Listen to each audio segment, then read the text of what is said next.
us what you remember about the 30th Ambulance Company. 118th Ambulance Company. It's Tell them 30th. It's the 30th ambulance company now. In World War II, they changed it. Okay. But this was champion in the First World War. They formed this group, Dr. Davis, the male doctor, formed this group of the champion male men. They trained in Canton. He had a band director national, but trained them to march. They trained here. They went overseas together and came back together. And they had reunions every year. They would meet somewhere. We met at Camp Hope many years and spend the night up there.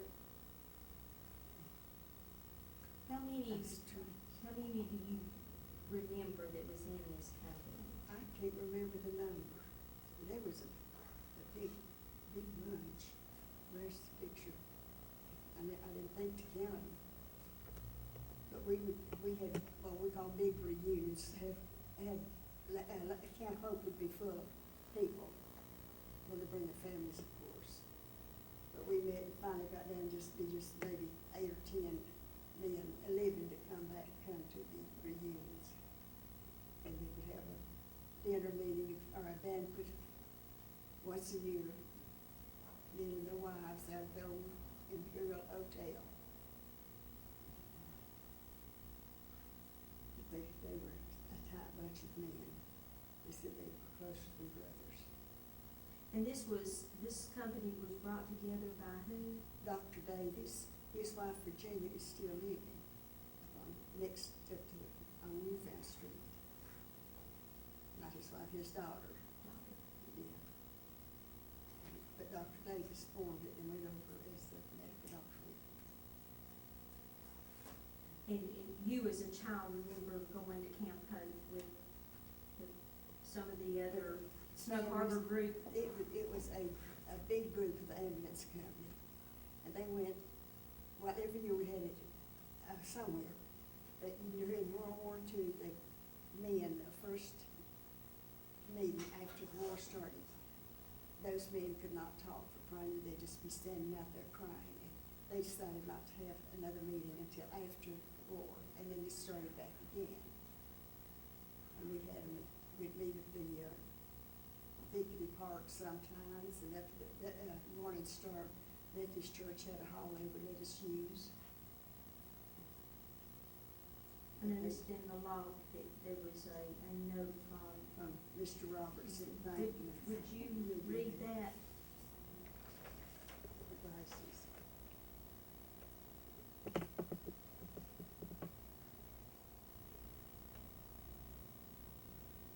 It's Captain A.W. Freeman of the Headquarters Company and Captain F.M. Davis, doctor, of the Ambulance Company were astonished a few days ago by receipt of the following letter.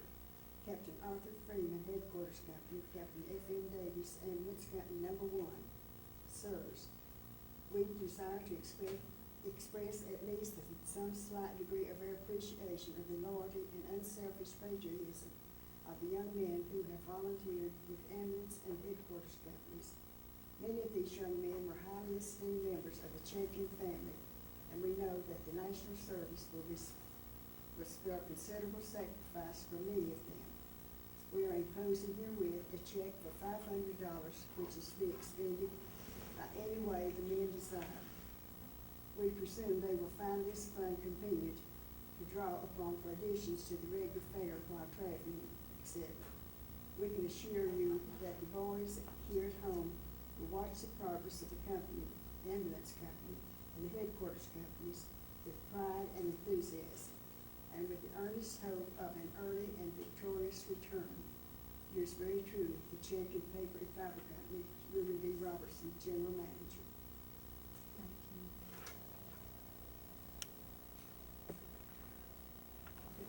you. We were over any time, Judy. Okay, Frank, tell us what you remember about, I know your father served in this same company with Emily's father. Right. Tell us some of the things that you remember. Well, I remember like Emily said, we did go to different places every year.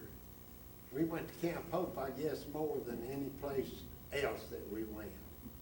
And we'd get there early, and our mothers would cook our big lunch, all of us, and spread it out on the table, and we just had a ball, sure did. With the kids just went wild, especially Emily. And but we just had a ball. But like Emily said, those old fellas would get together and get to talking.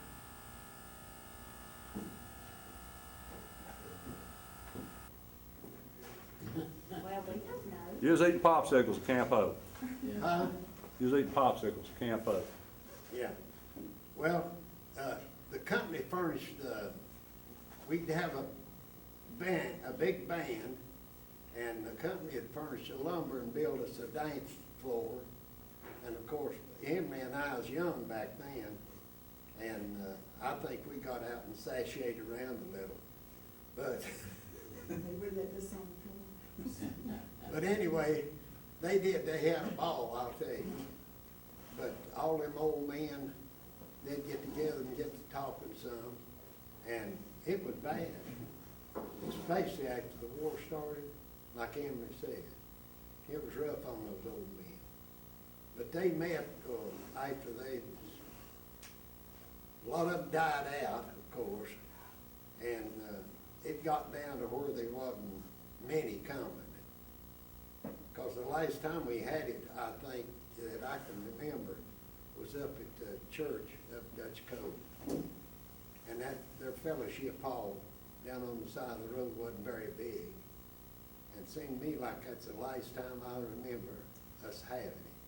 Because they were only, if I'm not mistaken, it's only 9 men there, 9 families there. The rest of them pretty much was dead, or maybe just didn't get to come that day. All right, And let's- most all the men worked for Champion. Well, I said all of them, I'll take that back. There was some from out of state, there's some from Tennessee, and some from Alabama that I can remember coming. But they just got together and we had a whole day of it, and they had ice cream and stuff for us, for the kids. And that was a big day for us, sure was. All right, let's take our memory down another line All right. to Camp Hope, but not related to this. What do you remember about Camp Hope as you grew up? You know, what was your first memory of it? What was Camp Hope used for? Other than going for these picnics, did you go? Well, I never did go, but a lot of people did. They'd go up there during the summer and have these, a lot of kids up there for the summer and have different activities for them during the summer. And Champion sponsored all that at that time. And then I can remember my family going up there for picnics and fishing out there in the river and all that. And the company, like I say, they kept the place up. I can remember the last man that was up there. I know the first man, he's a Haney, but I can't think of his first name. But then Raymond Harmon took over after the Haney feller did and kept the place up. And it was kept up, and it was really nice. But like I say, the Champion did all this and had those people hard to Did you keep the place. just sign up for the day, or did you just go when you wanted to? Well, we just went when we wanted to. And then they always had the football practice up there during the summer. The football team, they'd take them up there and stay. I believe they stayed 2 weeks, if I'm not mistaken. Football camp? Football camp, yeah. And they had, I know Raymond Harmon's wife, she cooked for those kids. Of course, there's people helping her.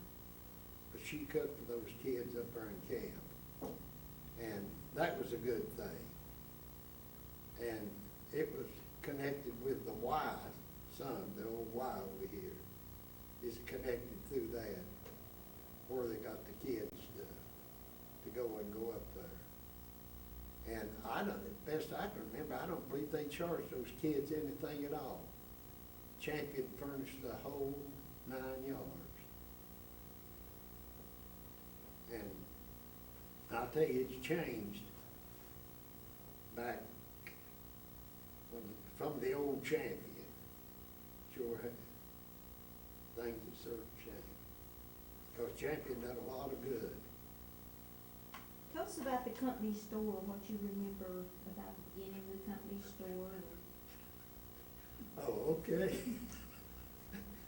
I can tell a whole lot of stuff about the company store. I went to work over there October the 27th, 1943. And I went to work on a delivery truck. I worked with Egg Holland. And we went, what we did, we hauled stuff out of Asheville to the company store. And everything they used, well, we hauled it out of Asheville. And then we delivered to Chandler, up the river, in Waynesville. And then we was extra delivery people. If there's someone out and couldn't make their run, we delivered out all that. And there's a bunch of women that worked at over fixing hot dogs. They had some of the best hot dogs that ever been. And I'd deliver to different places. And I was just young, because I was just 16-year-old when I went to work over there. I couldn't work a full day. And then when I got up and driving the truck on my own, well, I delivered down in Fiversville, but I delivered over different places when Ed Collins went into service.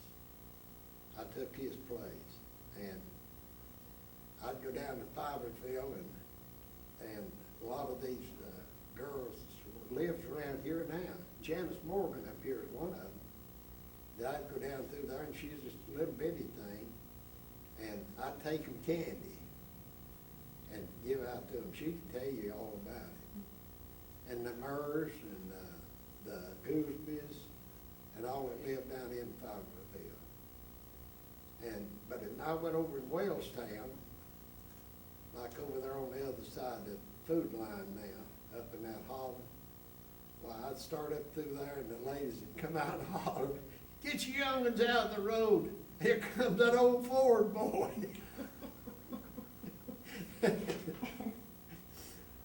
Lousy day. I had a ball.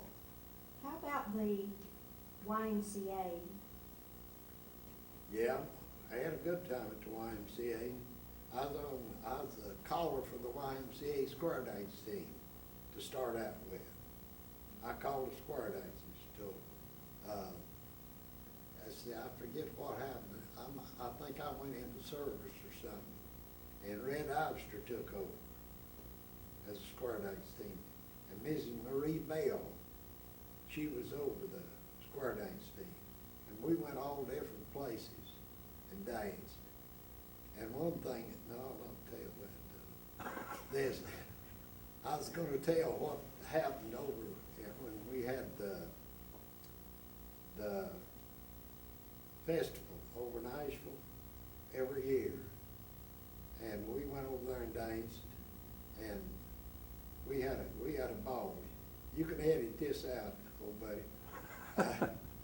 Went over there, and I wasn't bad to drink, but I got drunk that night, and I was calling the square dance team, and we was going around, and Faye Dills was the leading lady, and we was going around through there, and I fell off the stage, and she and Dan Kelly jerked me back up on the stage, and our team won that night, and I won as one of the best callers.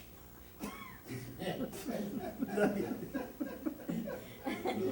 right. Were you a part of, you said you called for the YMCA Yeah. square dance team. Was that the same as the champion square dance team? Yeah, Okay.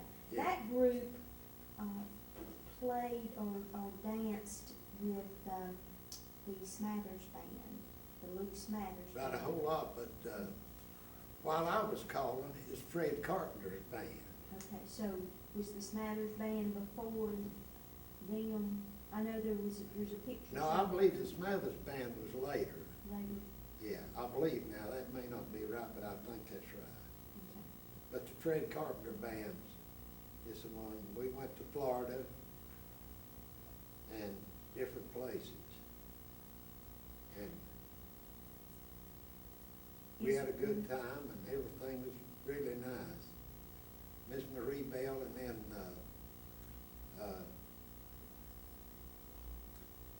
they bought Powell's Lumber Yard. Guy Roberts. Then he came up and he took Miss Marie Bell's place. Is there any other memory about the meal itself that you want to share? Well, there's a lot of You know, and a lot of good things happen, but I'll tell you something about Champion. I worked 44 years and 8 months, and I never missed a payday. They paid me every 2 weeks. They was a fine company. Sure was. Okay, Ask you one thing before you finish, Frank. What, do you have any memories, and talk to Judy when you answer that, so the camera does. Do you have any memories of Reuben B. Roberts? What are your memories of him? I mean, Well, he can be good, he can be bad. I know he was one fine fella. There's no question about it. And I remember one thing that happened. He came down through the electric bleach plant where my father worked. And my father's standing over there holding a chainsaw. Well, they passed by while he was holding that chainsaw, because if he'd let it loose, it'd hit Mr. Robinson's side of the head. Well, Mr. P.B. York was superintendent over the waste plant.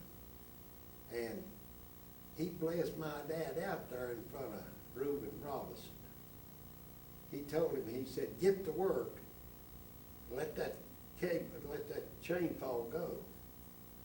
And old man Reuben turned around and looked, and he said, thank you. He knew my daddy's name.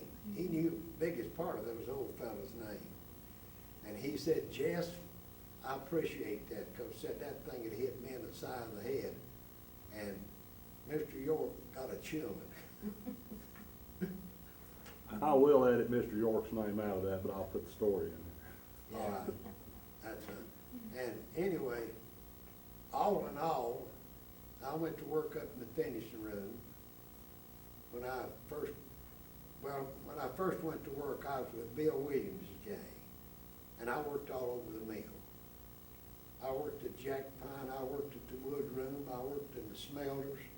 I thought as old smelters for, let's see, I guess it's 3 years. And then they shut some of the mill down, and a lot of the older fellas come over and fired those boilers till they got some other new ones built, which that's fine. But then I left the finishing room in 68, 67 or 68, and went down on the yard, on a wood yard, and worked for old man Dick Setzer. And a lot of people condemned him, but he was one of the finest fellas that you'll ever run into, as long as you told him the truth. But you lied him, and you'd had to lick. And he found out if you lied him, you had to lick. But when I first started to work down there, we had 37 places that we spotted stuff inside the mill. Chemicals, wood, lime, all different stuff. And we had 13 miles of track when I first went down there. And then I worked down there, and they started hauling stuff in the trucks. And we'd go in, we might not do but 4 jobs a night, or a day. We'd be sitting down there. But we done our job. And then later, they started cutting back, and which they was fixing to where the company could make money. And I could understand it, but then a lot of people didn't understand it. And then I was a conductor down on the yard, and Carl Powell and Ernest Messer was our supervisors for several years until they retired, and then other people took over. And I loved to work down there. When I left out the finishing room, you had to work in that finishing room. I mean, that was a hard job. I'd load anywhere from 28 to 35,000 pounds of paper by hand on those trimmers a day. And it sure changed later on in years. But when I went down the yard, I thought I was working for a different company. We had to work to start with, but then it got to where we didn't do much. Tell me about the union. Were you working here when the union first came in, or was Yeah. that before your time? No, Okay. no, I was working here when the union came in. Okay, tell us a little bit about. Well, I can tell you the reason the union got in, and I know this, because I helped to get it in. And in my opinion, this is what happened. We had old age benefits that you got so much money for old age service. You got, like if you had 5 years, why, you got a certain amount. If you had 10 years, you got a certain amount of money. And then we had a production bonus that we got. Well, they took that away from us. And that's what caused the union to get in, when they took all that away from us. And And what year was that? 62, when they had the good plan made better. I believe that's right, 62. When that good plan made better come in. And that's when they started taking this stuff away from us. Now, I may be a little wrong on that, but I think that's what it was. But still, it's a fine place to work. Okay. What's so much water running? It's the radiators. That's what I was trying to figure out. I kept hearing that water running. You just start talking about whatever. Well, What do you, when did you work here? I worked from 1952 to 1993, 40 years and 5 months. Where did you go to work when you first came? The first day I went into the plant, I went into the apprentice class, and at that time, we had classroom work 1/2 a day every week. And I stayed there. We had that, took nearly 5 years to complete the apprenticeship program. And from there, I went into the electrical group quite some time before I finished it, because they divided between mechanical and the electrical and an instrument. And but one of the biggest things that impressed me about Champion and Reuben Robinson, on the day my daddy had 25 years service with Champion, Reuben Robinson wrote a letter to him. He did this to all old timers, and he told him, said, "You slow down, you've done your share of the hard work, let the young ones do it, because you have earned a rest." And never found that anywhere else. And Frank was talking about the old age bonus, what that was. When you went to work, after 5 years, you drew 5% of your base rate. After 10 years, you drew 10%. 15 years, you drew 15%, 20%, 25%. That was the maximum. And that was the one reason that Frank was mentioning, you asked him about the union. Well, I served as vice president of the mill council before the union came in. And after Reuben Jr. was killed in 1960, Carl Vendetson took over as the chief executive officer, CEO of the plant.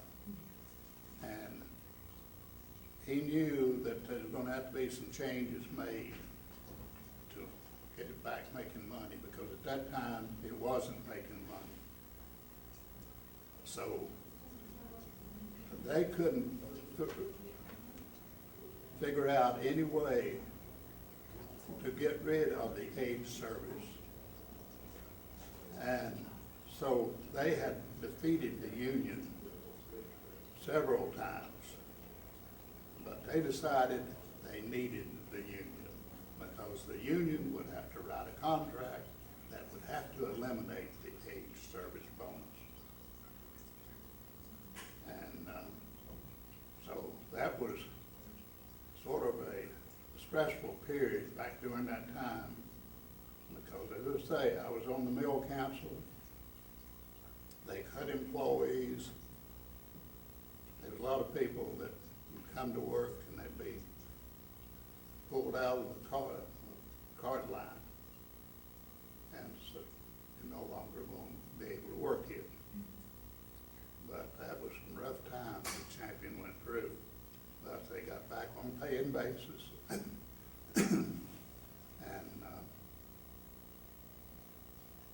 what else do you want?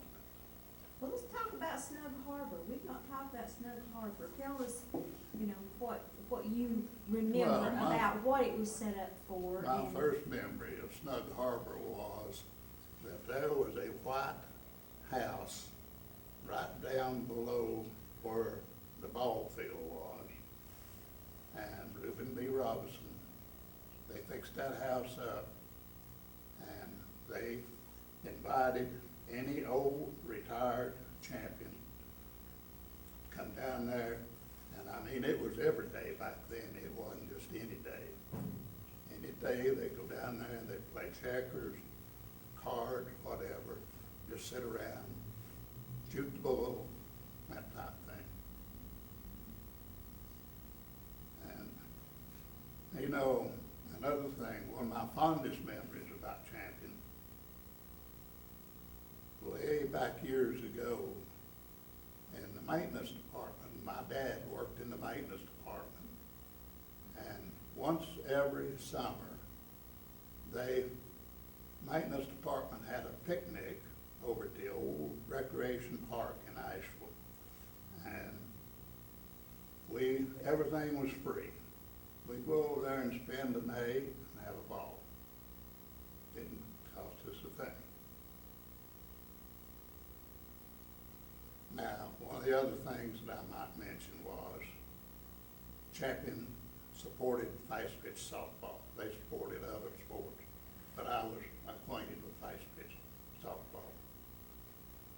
Champion Y won 5 consecutive state championships in fast pitch softball. Yeah, I've seen several of the And pictures. let me mention another thing that you asked about the Champion employee store. The company one- store. Right. One of the memories I had was they had what they called do-glue. That was money that you could get and spend at the employee store. And you had trucks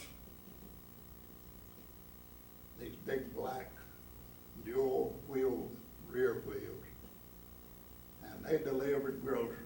All you had to do was call in, tell them what you wanted, and they would bring your groceries to you. They You didn't- delivered them to your They home? delivered them to your home, carried them right in, and set them down in your house.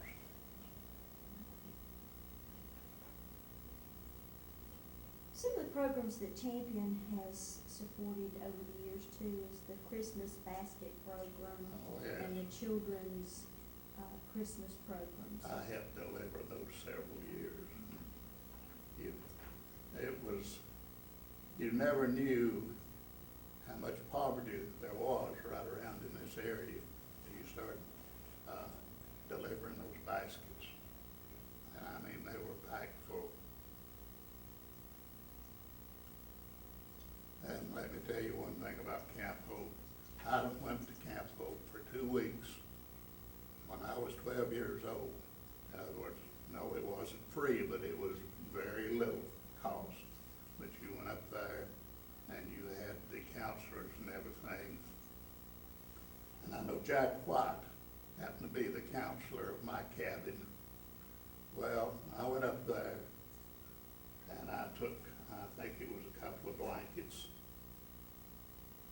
Jack said, "Son, you're gonna freeze to death up here." And he said, "You push your cot over here next to mine." Well, we pushed the cots together, and we had 9 quilts and a blanket on those there. And I mean, it wasn't too warm then. And you go down there in that river and you go swimming, man, oh, it'd be purple when you came out. Did y'all do campfires when you, like the camp room? Well, no, I don't remember that. One of my memories of that, as I say, I was only 12 years old. At that time, there was this Tri-Y club that was a YMCA club. And they were boys that were teenagers. I'd say anywhere from 13 to 15, something like that. And I know I played softball with those boys up there that the week that they were up there, we were up there. When you went, was it a week for boys and then a week for girls? Or were No, they I all went at the 2 same weeks in a time? row, but they had periods for boys and then periods for girls. So they were never there together? They were never together, no.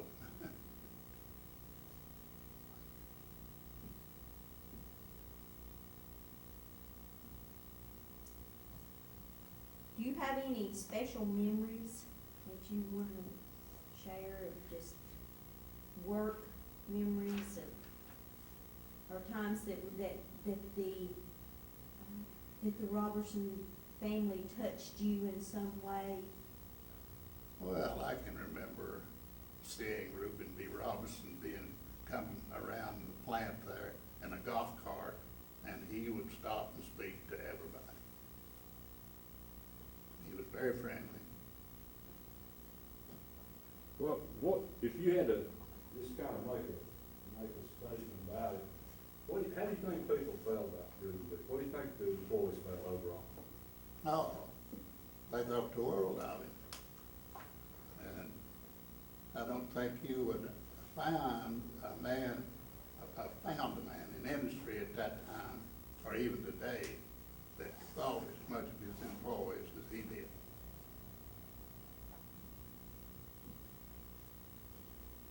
Isn't that about enough for me? And that's all, folks. I'm gonna say there. I never got here in 48. I'm not from Haywood County. I'm an outsider, and I never will be one of them. And I realize that. I got here in 48, but I've always liked the history, and I've always asked a lot of questions.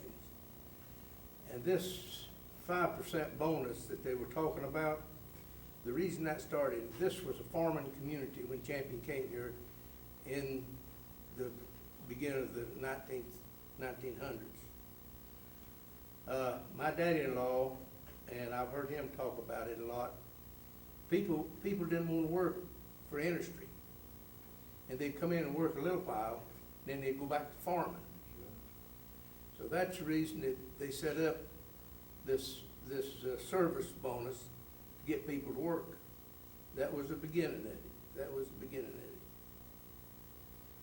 So, and like I say, it continued, so you can pick it up from there and put it all together the way that you want it to put together.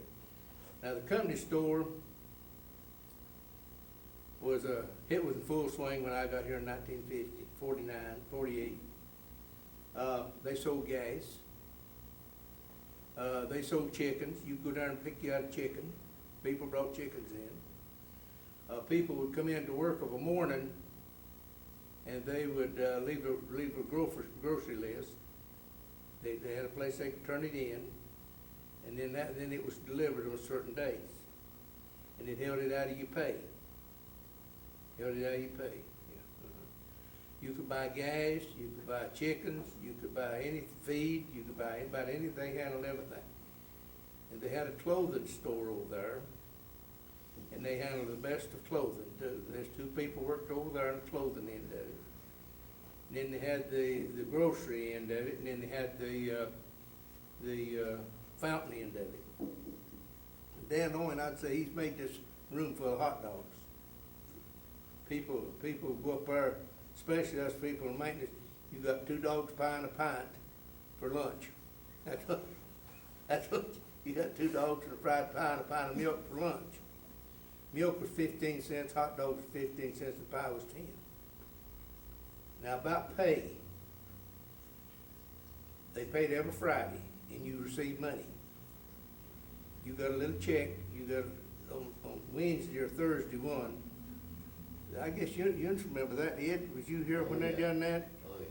You got a little, the watchman would give you a little thing telling you how much you go draw, and then the next day, you got that money in a little envelope. You've got money. You've got money. You got money. And that's going back a long time. That's going back before the time of. All that changed along about the late 40s. During the trust period. Right. Where you Right. could trust that it was gonna be. Right. I came to the cafeteria first. I finished high school the 19th day of April, and I went to work the 20th day of May, and then I come into the apprentice class along about the time Willie did, you know. We was in the beginning of the apprentice class, and then I worked the rest of my time in the maintenance department, Well, now let's talk about the cafeteria a few Okay. minutes. Now, I do know that the cafeteria opened in 1946. I'm pretty sure it's Yeah, 1946. well, I came here in 48. I went to work May the 21st, 1948, in the cafeteria. They had quit hiring right after the war. Then they had a little layoff there along about 49 or 50. And then they started the apprentice classes back in early 50s there, yeah. The cafeteria was one of the best jobs I ever had in my life. It was the best job I ever had. I don't know why I ever left. I should have stayed. They had a full-fledged breakfast and a full-fledged lunch. You had a baker, a baker that came in at 3 o'clock in the evening, and he made all these fine, these good cookies and eclairs and all that. He was from England, a fellow by the name of Grant. You had 2 bakers, you had 2 cooks, and then you had pot washer, and you had all that. And then you had 3 canteens out in the mill that hauled hot food out. That hauled hot food out, and they had breakfast. I mean, no, they'd open 8 o'clock in the morning. They made all their donuts. And they had a baker there. He'd roll out his donut flour, his dough, and he'd take a donut cooker and he'd cut them and catch them on his thumb. He'd catch 4 on his thumb. He'd flip them out and punch the holes out. He'd take them over and put them on the pan, and then they fried them. It's called practice. That called it good. How many staff members was in the cafeteria? Oh, gosh, I'd say there's about 35 or 40, and they run 2 shifts. And then you had lunch, you had of a morning, you opened at 8, and closed at about 9:30 or 9. You open for lunch at 10 to 12, and then you open from 1:30 to 2 for refreshments and eating. And then for the evening meal, for supper, you open at 5 to 7, and then you open from about 9 to 11, and then for the midnight supper, you open from 11 till 12, and you got eggs, bacon, anything you wanted, 3 meals a day. Right. And you had them old Navy trays. You just remember them? That they served it in. And you could get a meat, 2 vegetables, piece of pie, 2 pieces of bread, and a pint of milk for 69 cents. Meat was a quarter. Meat was 25 cents. Potatoes was 7 cents. Bit of the vegetable was 8 cents. Pie was 8 cents. Bread was 2 cents. I don't want to do lunches. And then I came over in apprentice class, and so, like Willie said, we had 4 years, didn't we, Willie? I believe I I just, went nearly 5, in other words, I believe I just went 4. well, it was set up for 4, but I don't I know believe why. I just The went class 4. I was in, they continued on, and we went nearly 5 Is that years. right? The electrical end went longer than the mechanical. Yeah, okay. So I selected the pipe fitters, so I went to the pipe fitters. And, we were building all the bleach plant at that particular time. The old CLO2s, the hardwood bleach, the pine bleach, all the old bleach. And we had a construction crew there. There's pipe fitters in it, there's millwrights in it, and carpenters, laborers. They did everything. The only thing they didn't do was erect the building. They had a contractor come in and put the steel up. They drove the piles and everything. Then we'd come in, pipe it up, you know, and all that business. So long as mentioned there, about 60, when the cutbacks all came, they did away with the construction crews, most of them. They really cut them back. So I went over in the bleach plant. They sent me the bleach plant. So I continued in the bleach plant till I retired in 94. Do you have any special memories that you want to share? Well, there's all good memories. You look back over it, and sometimes we had rough times, and then sometimes, you know, we thought they was rough, but looking today, they were good times. Let's see, I guess I stayed in the bleach plant until about 80, till about 75 or 76. And he put a schedule and planning group in, about mid-70s. So I went into that. So I scheduled and planned for crews, and then later on, towards the end of my career, I handled the contractors in the pulp mill, the digester inspection and the bleach towers and all of that business. At one time, I was frontline foreman, and I didn't like that at all. I didn't like it. Hardest job in the world. I didn't stay on that but about 2 or 3 years. So I got off of that really, really quick. So I retired October the 1st, 1994. I went there from 48 to 1948 till 1994. I reckon that's all. You need to know anything else? Another one back in 61, 62.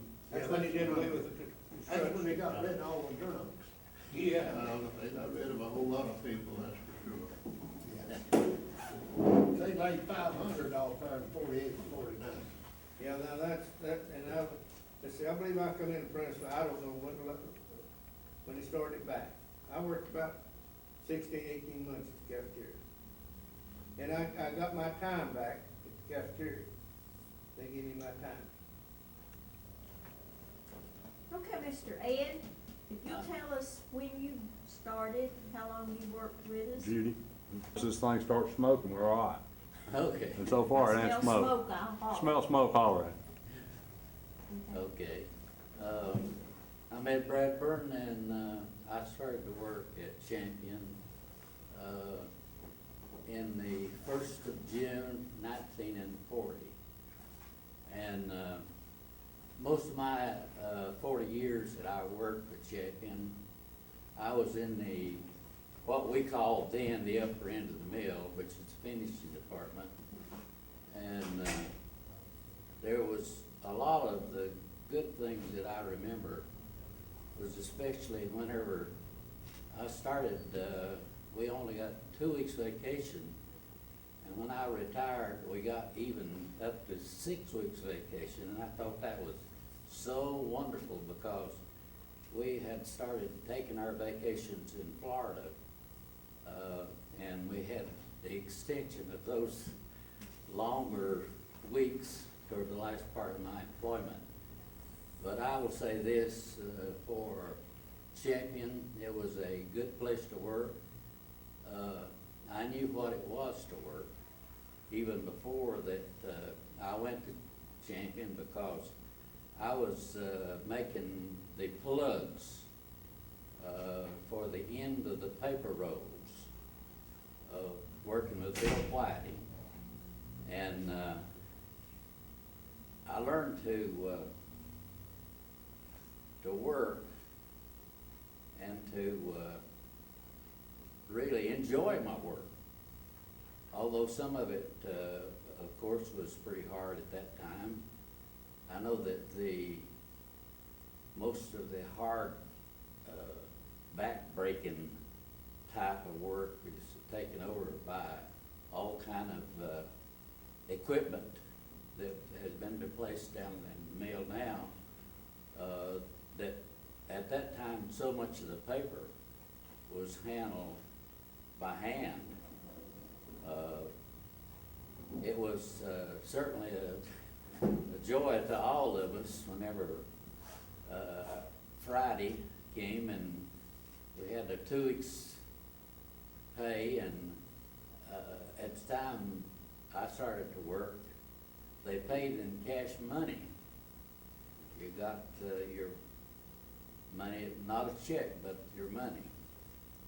And I thought that was something great. During the years that I worked with Champion, I had 3 sons. 2 of them went to college and finished at college. And I know that Champion certainly helped me during that time because, you know, getting an education is so important, and it's not cheap. I wish I could have been right along there. Anyway, I think that Champion certainly was a good place to work. And I want to say just a little thing about Mr. Reuben B. Robertson. My dad was working in the wood yard as he measured wood, and later on the trucks that came in, he weighed the chips and so forth. And he was working one day and happened to step into the wrong place, and one of the engines of his car on the train hit him and broke his hip. And he was in really serious condition. And they took him to, at that time, Mission Hospital. And Hope Robinson, Reuben B. Robertson's wife, she was one of the most beautiful persons that I've ever met. She came and visited several times with my mother and me. My dad was in the hospital. He was there for 67 days. And you wouldn't find any company that I know of that would be that kind to their employees. And I certainly appreciate that, and it's really a fond memory that I had, even after that he was able to go back to work, which was, I guess, probably close to a year. They treated him so nicely, and I didn't have any trouble getting on at Champion because when I finished high school, at that time, they were not hiring too many people. That was in 1938 when I finished. But in 1940s, whenever I worked my first day at the mill, I went into the finishing room, and I thought, well, that was one of the greatest things that ever happened, especially my first payday. Of course, I worked for Bill Whiting, and I was working for 25 cents an hour then, but I got a pretty good sized raise, even from the time I finished with making the plugs for Champion until I started to work with Champion. And I have some wonderful memories, and some memories that we had to work hard at times. They were hard work to do, and then there were times whenever it was pretty slack. But one of the good things about it was those vacations that came up, and we would take our families to the lake, and later when we had the 6 weeks vacation, of course that really was one of the greatest things for me. We went to Florida, and of course we had relatives down there, and we knew a lot about it. But I'd take my vacation in the wintertime, and most of the employees there, you had your vacation according to your seniority, and a lot of the men were older than I was, and they'd take up the summer months. Of course, that suited me just right, because I went down in the wintertime, enjoyed the sunshine. But looking back on my days with Champion, 2 of my sons finished college because I made a pretty good salary at that time. I thought really it was great that I could send them to school, and even I was not even indebted at the time that both of them were graduated, which is something else. That's great. Let's talk, you mentioned Hope Robinson. You know, we talked about Reuben B. Robertson and all the things that he did, and he was a great person.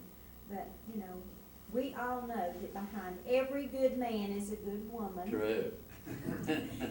So tell us what you remember about Hope and her work with the community and her work with the children, and how, you know, about Camp Hope, her connection with Camp Hope. I remember about the time it was started. Of course, I wasn't working at that time, but later on, of course, I got a job in the mill.